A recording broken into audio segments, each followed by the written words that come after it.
Good evening बच्चों, कैसे आप लोग। उम्मीद है आप लोग अच्छे होंगे। आप लोग बोर्ड पेपर की तैयारी करते होंगे, मुझे पता है कि आप लोग हाई स्कूल में हो। ठीक है, हम उन क्लास 10 के बच्चों से बात करना चाहते हैं आज, जिसको बोर्ड पेपर में अच्छे नंबर लाने हैं मैथमेटिक्स में। ठीक है, आज हम सीखेंगे दो चरों वाले रैखिक समीकरण के युग में। अब थोड़ा इसका बात कर लेते हैं। दो माने दो, चर माने एक्स वाई जेड, रैखिक वाले मतलब रैखिक बहुपद पढ़े हो। रैखिक बहुपद में अगर बराबर लगा दिया जाए, बराबर का जीरो लगा दी, वो रैखिक समीकरण कहलाता है। युग मतलब जोड़ा आपको, यानी कि इस पूरे प्रश्नावली में दो समीकरण मिलेंगे। ठीक है, अच्छा, आज हम उन नियमों का बात करेंगे जो बोर्ड पेपर में आने से जिन्हें कोई नहीं रोक सकता, आप बोल सकते हो। ठीक है, ये बोर्ड पेपर हर साल पूछे जाते हैं। कुछ ऐसे सवाल हैं जो बच्चों को बहुत दिक्कत देती है समीकरण बनाने में, उसको हल करने में। ठीक है, आज हम बात करेंगे प्रतिस्थापन विधि। पहला शर्त हमारा है क्या? प्रतिस्थापन विधि। प्रतिस्थापन विधि का अर्थ होता है प्रतिधन स्थापन, यानी किसी भी मान को उठाकर दूसरे समीकरण में स्थापित करना ही प्रतिस्थापन विधि कहलाता है। ठीक है, आप देखते हैं क्या, सबसे पहला हमारा सवाल है, ये 100% में लिखा था, यानी कि यह सवाल बोर्ड पेपर में जरूर पूछा जाएगा। ऐसा हमारा मन करता है, जो हमारा मन करता है हो सकता है वही पूछ ले। ठीक है, तो आप इसे नजरअंदाज मत करिएगा। हम देखते हैं आप सवाल को। मुश्किल से सवाल लगाने में 2 या 3 मिनट का समय जाएगा, हो सकता है 4, बस इससे ज्यादा समय नहीं जाएगा। ठीक है, अच्छा, पहला समीकरण हमारा क्या है? s माइनस टी बराबर 3। दूसरा है s upon T plus T upon 2 बराबर 6। ठीक है, जो हमारा पहला समीकरण वो सही है, लेकिन दूसरा जो है थोड़ा सा दिक्कत में है। ठीक है, उससे हम पहले सही कर लेते हैं। हम दूसरे समीकरण लिख सकते हैं क्या? इसको सिंपल बनाना है। ठीक है, तो हम इसे यहां करते हैं। ठीक, आ जाओ, पहले हम सही की बात करते हैं दूसरे से। s upon 3 plus T upon 2 बराबर 6। इसका हम त्रिज्या गुणा करते हैं। ठीक है, हो जाएगा हमारा 2s प्लस 3t। ठीक है, अब ये 2 और ये 3 का आपस में गुणा करके इसके साथ करा देंगे 6 के साथ। ठीक है, क्या 2 3 6, अच्छा 36। ये हमारा दूसरा समीकरण और ये हमारा था पहला समीकरण। ठीक है, पहला तो हमको एकदम आसान से मिल गया, लेकिन दूसरा थोड़ा दिक्कत था, हमने इसको सिंपल बना लिया। ठीक है, अब हल करना है किस विधि से? प्रतिस्थापन विधि से। प्रतिधन स्थापन, यानी कि एक मान को दूसरे समीकरण में स्थापित करना ही प्रतिस्थापन कहलाता है आपको। ठीक है, हम लिख देते हैं क्या? पहला समीकरण क्या है? s माइनस टी बराबर 3। ये हमारा फर्स्ट समीकरण है। ठीक है, अच्छा, अब आप इस समीकरण में से कोई एक समीकरण लेकर उसका मान आप निकाल सकते हो। ठीक है, तो हम यहां लेते हैं समीकरण फर्स्ट से। किसका? समीकरण फर्स्ट से। किससे? फर्स्ट से। बस इतना आगे नहीं लिखना है, से लिख दो, किसका मतलब कुछ भी हो सकता है। ठीक है, s माइनस टी बराबर 3। यहां हम s का मान निकालेंगे। s को यही रोक लेते हैं, इस माइनस टी को उस पर देते हैं। क्या हो जाएगा हमारा? 3 प्लस टी। इसको मान लेते हैं हम समीकरण थर्ड। क्या? समीकरण थर्ड। ठीक है, अच्छा, अब यहां करते हैं क्या? समीकरण थर्ड से, समीकरण थर्ड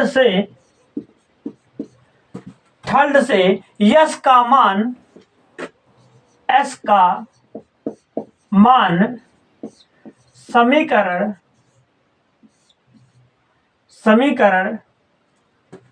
ये सेकेंड, समीकरण सेकेंड में रखने पर। ठीक है, क्या रखना है?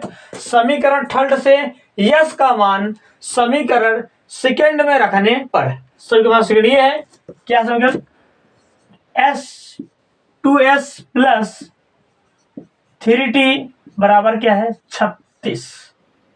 ठीक है, देखो भैया, 2s का मान क्या है यहां पर? 3 प्लस टी। क्या है?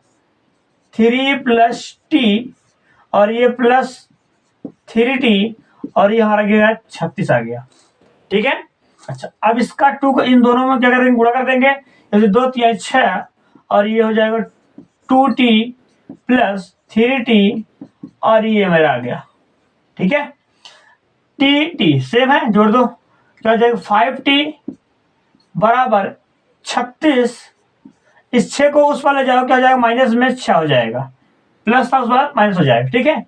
अब 5t बराबर 36 6 गए 30, अच्छा s बराबर ये 5 है ना, हमने बना दिया 5, ठीक है। अब इस 5 को उस वाले जाएंगे, क्या जाएगा t बराबर 30/5, 5 का 5 6/30 यानी कि 5×6 30, t बराबर क्या मिल गया 6, क्या मिल गया 6, ठीक है। अच्छा अब यही t का मान समीकरण आप किस में रख दो, थर्ड में रख दो, किस में लिख सकते हो, क्या t का मान, चलो उसको यहां लिखते हैं, उल्टा हो जाएगा ना, इसको निकाल के हमें ये यहां लिखते हैं, इसको लाइन खींच लेते हैं, लिखते हैं क्या t का मान समीकरण थर्ड में रखने पर, ठीक है। t का मान समीकरण थर्ड में, थर्ड क्या है, s बराबर 3t, s बराबर 3 प्लस t का मान क्या है 6, रख दो 6, s क्या लिखो 9, ये रहा हमारा आंसर, ठीक है। पहले यहां करना है, फिर इधर कर दिए, फिर यहां से कर दिए, ठीक है, हमारा आंसर आ गया, ठीक है। अब देखते हैं दूसरा सवाल क्या आ सकता है पेपर में।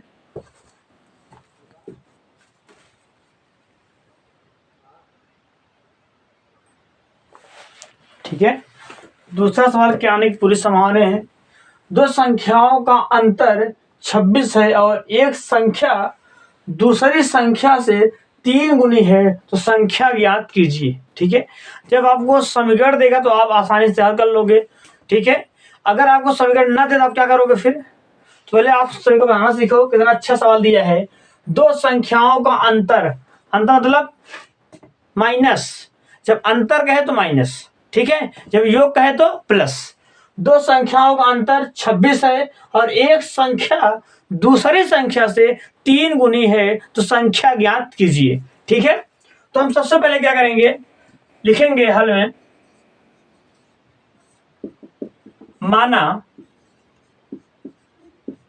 माना संख्या क्या हो सकते हैं, माना संख्या x और y है, x और क्या है y है, कोई दिक्कत नहीं होनी चाहिए। अच्छा जब हम x y मान लिए, अब कह रहा कि लिखते हैं क्या, प्रश्नानुसार क्या हो जाएगा हमारा, दो संख्याओं का अंतर 26 है, ठीक है। तो यानी कि पहले संख्या हमारी x और माइनस y बराबर क्या गया 26, अंतर है कितना 26 है। इससे मानते हैं क्या, समीकरण फर्स्ट, ठीक है। अच्छा अब एक संख्या दूसरी संख्या कितने है 3 गुनी अधिक है, यानी कि करते हैं x बराबर 3y, इससे मानते हैं समीकरण सेकेंड, कोई दिक्कत नहीं होनी चाहिए। अब हल कर लो फटाक से, कौन लगा दो, प्रत्याशा विधि लगा दो, प्रत्यास्थापन विधि हो जाएगा हमारा क्या, अब लिखो समीकरण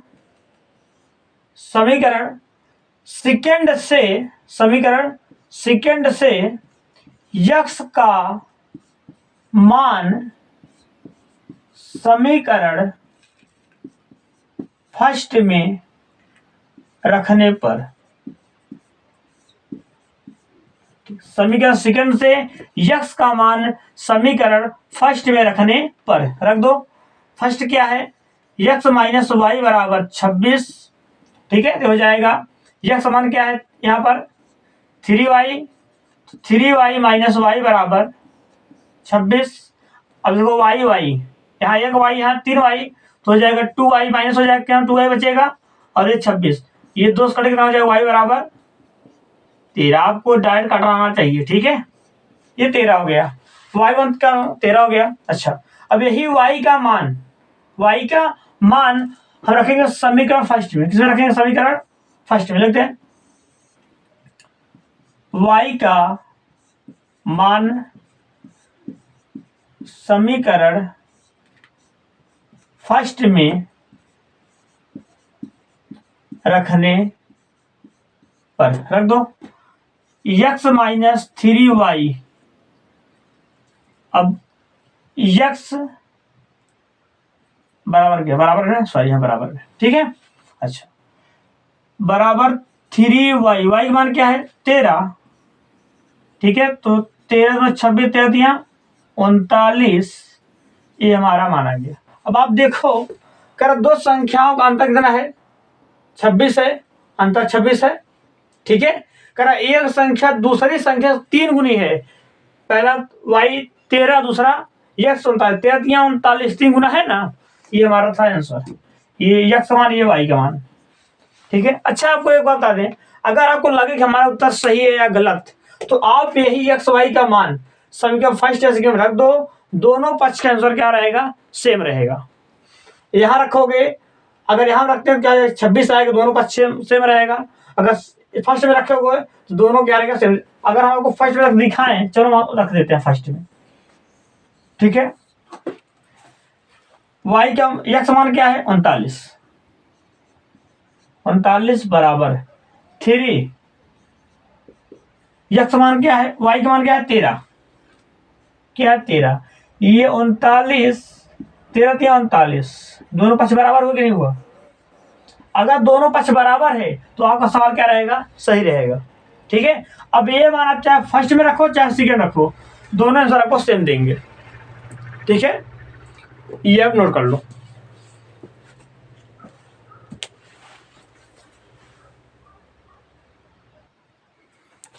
प्यारे बच्चों, देखते हैं सवाल नंबर 3। एक भिन्न 1/3 हो जाती है जब उसके अंश में से एक घटाया जाता है, ठीक है।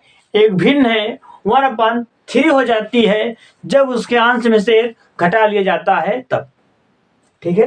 तथा और वह 1/4 हो जाती है जब उसके अंश में से 8 जोड़ दिया जाता है, तब वह भिन्न ज्ञात कीजिए, ठीक है। यानी कि एक भिन्न है, जब उसके अंश में एक घटा लेते हैं तो वह 1/3 हो जाता है, तथा जब उसके अंश में, ठीक है, सॉरी हर, जब उसके हर में 8 जोड़ देते हैं तो वह 1/4 हो जाता है। वह भिन्न आपको ज्ञात करनी है। वह ऐसा कौन सा भिन्न है जिसमें एक घटा लें तो 1/3 हो जाए अंश में, और हर में 8 जोड़ दें तो 1/4 हो जाए, ठीक है।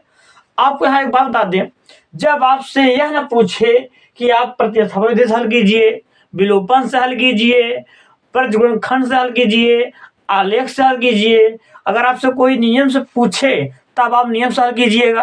अगर आपसे नियम से सवाल ना पूछे, सिर्फ आपको हल करना है, तो आप सबसे अच्छा है विलोपन विधि लगा दो। क्यों? विलोपन विधि में जो आप प्रतिस्थापन लगाते हैं थोड़ा लंबा होता है, विलोपन उससे भी छोटा हो जाता है, और सबसे छोटा विलोपन ही होता है। हम इस सवाल को विलोपन से हल करेंगे। ऐसा नहीं मुझे इस सवाल प्रतिस्थापन का नहीं आता, लेकिन विलोपन से जल्दी पहुंच जाओगे।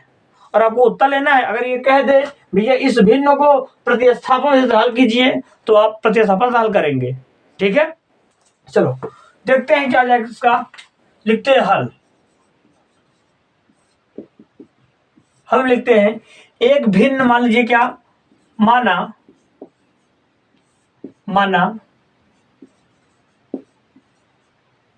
भिन्न का अंश x और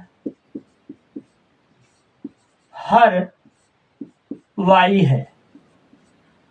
भिन्न का अंश x और हर क्या है? y है, ठीक है। अच्छा, तो भिन्न क्या हो जाएगा हमारा? x/y हो जाएगा ना। कारण कि अंश में एक घटा दिया जाए, घटा दो, ये हमारा 1 माइनस कर देना, ठीक है। तो करेक्ट 1/3 के बराबर हो जाता है। समीकरण बनाना सीख लो, बहुत आसान है। एक हटा दिए, अच्छा आप लिख सकते थे भिन्न लिखे थे, आपको आसान हो जाएगा। भिन्न लिख लो यक्स अपान वाई, ठीक, हमने यहाँ करने लगा यक्स -1 वाई। अच्छा वाई क्यों? क्योंकि वाई का कुछ नहीं कह रहा पहले शर्त में, ठीक है। ये पहला शर्त है, ये दूसरा शर्त है, याद रखना। पहले शर्त में यक्स में घटा दो तो हमारे पास 3 हो जाता है। अब इसको हल करो, क्या आ जाएगा इसका? आप इसका तिरिया गुणा करो, क्या करो? तिरिया गुणा, तो हो जाएगा 3x - 3 बराबर वाई हो जाएगा। इस दोनों गुणा, इसका इसमें गुणा, ठीक है। अच्छा अब यहाँ पर वाई को इस पार लिख सकते हो, 3x - वाई -3 बराबर 0 हो गया। 3x - वाई + 3, ये हमको मिल गया समीकरण फर्स्ट। क्या मिल गया समीकरण हमारा? फर्स्ट, ठीक है। हम निकालते हैं समीकरण सेकंड। क्या समीकरण सेकंड कैसे करेंगे? यदि भिन्न में आपको हर में अगर 8 जोड़ दें तो 1/4 हो जाता है। जोड़ो भैया 8 जोड़ दिए। अच्छा इसका भी तिरिया गुणा कर लो, क्या हो जाएगी? ये हो जाएगा y + 8 बराबर 4x हो जाएगा। अच्छा y -4x + 8 बराबर 0 हो गया। अच्छा y - 4x बराबर -8, ठीक है। ये आपका दूसरा समीकरण मिल गया, ठीक है, मिल गया है। अच्छा अब आप इसे सिंपल तरीके से विलोपन हल कर सकते हो। कैसे हल करना आपको दिखा रहे हैं, ठीक है, ठीक है। देखते हैं समीकरण हमारा सेकंड, समीकरण सेकंड और समीकरण फर्स्ट, इन दोनों का माइनस कर दे तो हमारा आंसर आ जाएगा। लेकिन आप यहाँ थोड़ा देखो, यहाँ y बीच में, यहाँ y पहले है ना, तो इससे हम थोड़ा सही गुणा कर लेते हैं। अगर इसको पहले कर दिए आ जाता पहले हमारा, ठीक है। चलो पहले कर लेते हैं, थोड़ा यहाँ दिक्कत हो गया, ठीक है। ये हमारा हो जाएगा 4x बराबर y प्लस, ठीक है, 4x तो हो जाएगा -y, 8 को यहीं रोक दो। ये हो गया समीकरण सेकंड, ठीक है। समीकरण फर्स्ट में से समीकरण सेकंड को जोड़ने पर क्या लिखना है? समीकरण फर्स्ट और लिख लो, समीकरण फर्स्ट और समीकरण सेकंड को जोड़ने पर, ठीक है, क्या आ जाएगा हमारा? 3x - y बराबर 3 और ये 4x - y बराबर 8। अगर इसको जोड़ें तो ये कटेगा ही नहीं, क्यों? घटाने पर। किसमें? घटाने पर। क्यों? क्योंकि घटाने पर नहीं इसलिए लिखा है क्योंकि आपका चिन्ह एक विपरीत होना चाहिए। जब तक चिन्ह विपरीत नहीं होगा तब तक ये कटेगा नहीं, ठीक है। तो अब यहाँ लिखे घटाने पर, ये हो गया मेरा प्लस का माइनस, ये माइनस का प्लस, ये हो गया माइनस, ठीक है। अब ये प्लस माइनस ये कट गया, बच्चा के माइनस था, ये हो जाएगा हमारा -x हो जाएगा बराबर ये 8 3 -5, माइनस माइनस कैंसिल, x हो क्या होगा हमारा 5, क्या हो गया 5 हो गया। अब यही x का मान समीकरण चाहे सेकंड रख दो और चाहे फर्स्ट में रख दो। चलो रख लेते हैं, x का मान समीकरण फर्स्ट में रखने पर रख दो। फर्स्ट क्या है हमारा? 3x - y बराबर 3, हो जाएगा हमारा 3x मान क्या है 5 -y बराबर 3, 15 - y बराबर 3, ठीक है। और माइनस वाई यहीं रोक लो और 3 माइनस 15 कर दो, तो माइनस वाई बराबर ये हो गया -12, माइनस माइनस कैंसिल, वाई बराबर क्या आ गया हमारा 12। ठीक है, यानी कि हमारा भिन्न क्या हो गया, भिन्न हमारा हो गया 3/12, 3/12, ये रहा आपका आंसर। ठीक है, देख लो।